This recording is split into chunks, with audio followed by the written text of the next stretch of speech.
Thanks for having us today. I'm Rob Viehl from the Colorado Water Conservation Board, and I'm here to talk about the Instream Flow program.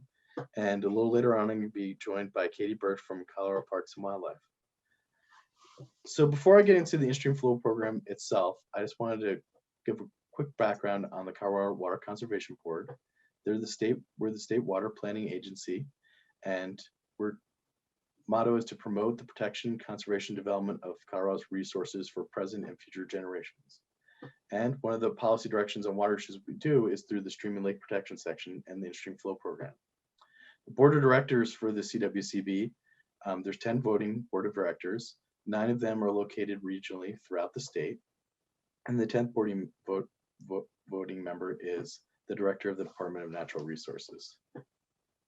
So quickly, I just want to provide a little bit of a program history to kind of go where the genesis of where the program came from. So in the early 1970s, there was public concern over dry stream reaches. There's no mechanism within the water rights system to keep water within a stream for environmental preservation. And there was also the federal imposition of bypass flows on the Fry Arc project and threats of ballot initiative to allow for privately held in-stream flows. So as a result, the Colorado legislature weighed in, and what they wanted to do is maintain flows in streams for the reasonable preservation of the natural environment and to achieve a balance with other beneficial uses of water in the state. And just as importantly, they wanted to provide regulatory certainty for water users through the continued reliance on the doctrine of prior appropriations. So what they did is they created the Instream Flow program with Senate Bill 97, and that recognized the need to correlate the activities of mankind with some reasonable preservation of the natural environment. And importantly, invested the CWCB with the authority on behalf of the people of the state of Colorado to appropriate or require such waters of natural streams and lakes as may be required to preserve the natural environment to a reasonable degree. So that's the language of the bill, but what did it actually establish? So in-stream flows were ISFs, and natural lake levels, NLLs, rights are in channel or in lake appropriations of water, and they're recognized as beneficial uses of water within the state system. The CWCB has exclusive authority to appropriate these types of water rights, and they're to preserve the natural environment to a reasonable degree, and they're for minimum flows between specific points on a stream. So this differs from most other water rights where you have one specific point on the stream where you divert water out. In-stream flows are between reaches of a stream. So there's an upper terminus and a lower terminus. Or there could be natural levels, natural lake levels. So they'd be levels of water in a lake. Most importantly, they're administered within the state's water priority system. So when the CWCB gets an in-stream flow water right in 2021, it'll have a 2021 appropriation date, and it'll be junior to all those water rights before it. But importantly, we're entitled, like any other water right holder, to stream conditions existing at the time of appropriation. So here's a picture to kind of let you all visualize what an in-stream flow water right actually looks like. So this is from the Little Cimarron River, using the criteria for the high flow period. The in-stream flow is for 13 CFS, and the measured flow the day this picture was taken was 13.5 CFS. So you can kind of visualize what an in-stream flow actually looks like in practice. So this pie chart just kind of gives an idea of what the in-stream flow program has been doing since 1973. We've appropriated over 1,600 stream segments covering 9,000 miles and 480 plus natural lakes.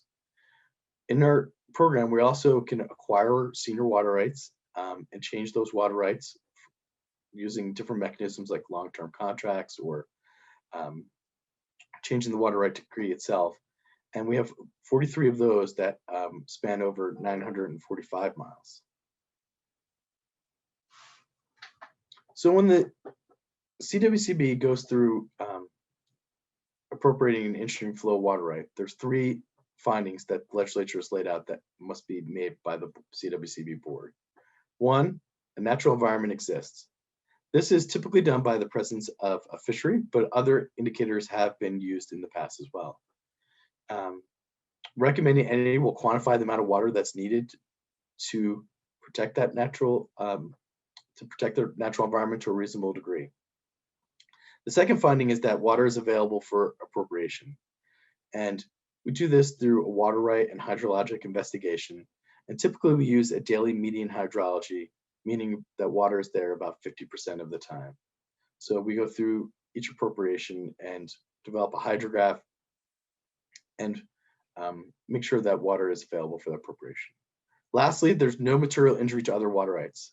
So as stated before, these water rights are junior water rights, and they should have no effect on existing senior appropriations. But the legislature included a special clause, 3792-1023B. And what this does, recognizes existing undecreed uses, exchanges, and practices.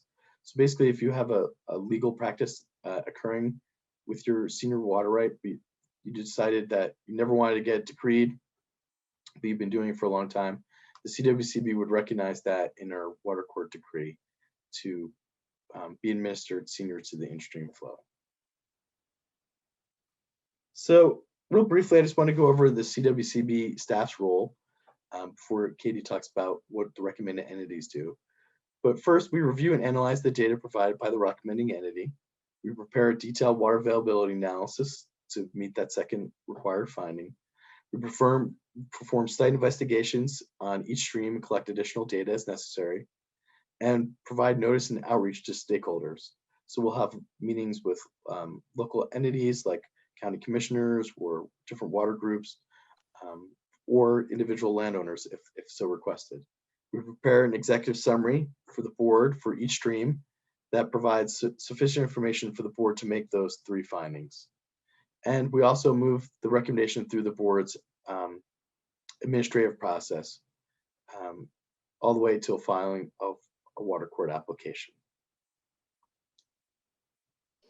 Next, I just wanted to bring in Katie Birch at CPW to talk about the recommending entities role. Thanks, Rob. Hi, everyone. I'm Katie Birch. I'm the In-Stream Flow Program Coordinator for Colorado Parks and Wildlife. And I'll talk a little bit about what CPW does as a recommending entity. A CWCB's sister agency, CPW has been a partner in recommending in-stream flows since the beginning of the program, but it's important to note that really any entity can recommend an in-stream flow, and we're happy to help out for those who don't know what it might take. So whether it's a nonprofit, a federal or state government, or a private entity, municipality, anyone's really welcome to recommend an in-stream flow to the CWCB. And here's what that would look like. So first, the entity needs to quantify the flow rates required to preserve the natural environment. Typically, we use a methodology called R2 cross, but there's other methodologies out there, including PHAB-SIM and 2-dimensional HEC-RAS models. Secondly, you would document the natural environment, whether it's coming to CPW and looking for what fish data exists, getting a sampling permit to do your own fish sampling through CPW's sampling permit, or whether you're looking at riparian plants or macroinvertebrates or other wildlife values. And then, you define the in-stream flow reach. You're going to give a feel for what the upstream and downstream termini of the in-stream flow would be. Thanks, Rob. Next slide. So the recommending entity will also do a cursory water availability analysis to look at the seasonality. So you'll be required to recommend kind of a base flow condition as well as a summertime high flow condition. And this could be done by looking at USGS or DWR gauge records or USGS stream stats tools to kind of come up with what the natural hydrograph looks like. And then another important component is what the fish need and what you're going to be recommending. If they need more flow during their spawning period, coming up with an anticipated recommended seasonality to those flow rates. The CWCB will then do a more detailed water availability analysis, and there will be a little bit of back and forth based on what's actually physically available to meet the required biological flow requirements. And so after all of that, and it's a process, we recommend an in-stream flow to the CWCB with specificity and in writing, and this happens annually. And the CWCB will bring that to their board and ask them to form their intent to appropriate to get a junior water right. Thanks, Rob. Next slide. So why does CPW use the in-stream flow program? CPW has a statutory mission to perpetuate wildlife and fishery resources of the state. And we want to do that by conserving wildlife and their habitats and ensure stable, healthy populations. So for the fisheries around the state, securing a junior water right through an in-stream flow appropriation helps keep those resources intact. These water rights will make sure that into the future, as water scarcity becomes more prevalent, that fish have a minimum amount of flow to let them pass from pool to pool in times of shortage. Or, during the summer, have a more ideal habitat condition that'll allow them to continue to thrive.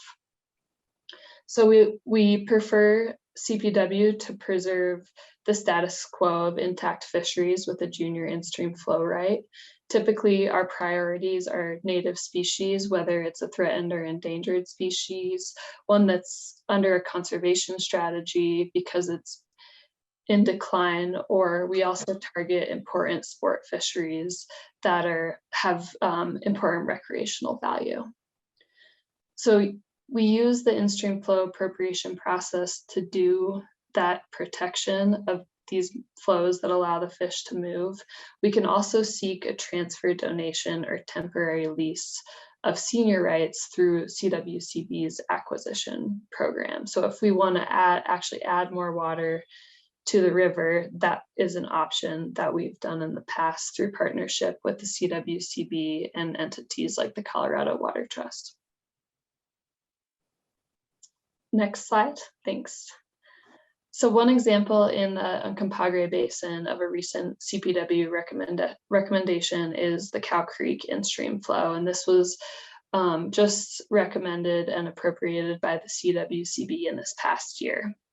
And it's really motivated by the fact that CPW has a state wildlife area that Cow Creek runs through, and Cow Creek has a natural hydrograph and temperature regime that actually provides very important contributions to Ridgway State Park, which is a very popular angling destination. So we recommended Cow Creek, which has a wild trout fishery that is challenged by flow and high water temperatures in our dry years.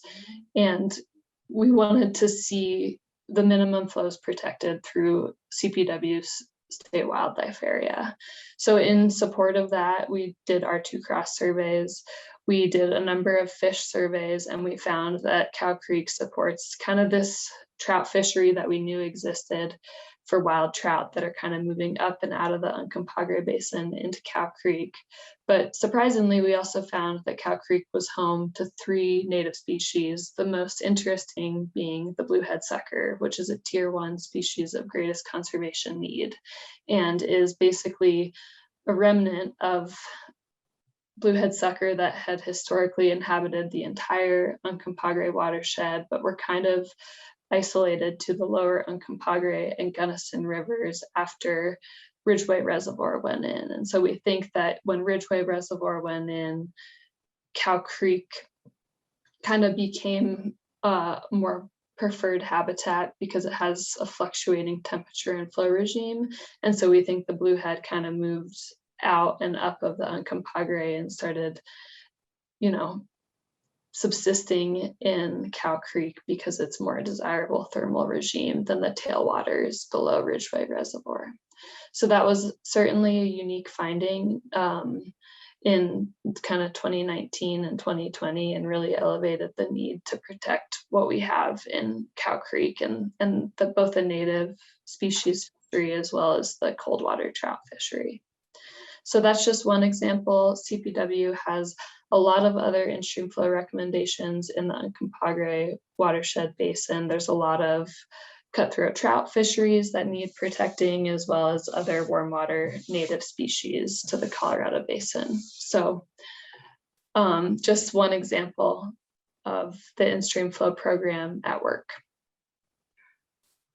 And then I think on the next slide, we've got some resources where you can go to find more information on the Instream Flow program. This is the CWCB's website, and you can find all of the Instream Flow resources by using the drop down under focus areas, ecosystem health, and then there's an Instream Flow tab that has information on past and upcoming Instream Flow appropriations and acquisitions.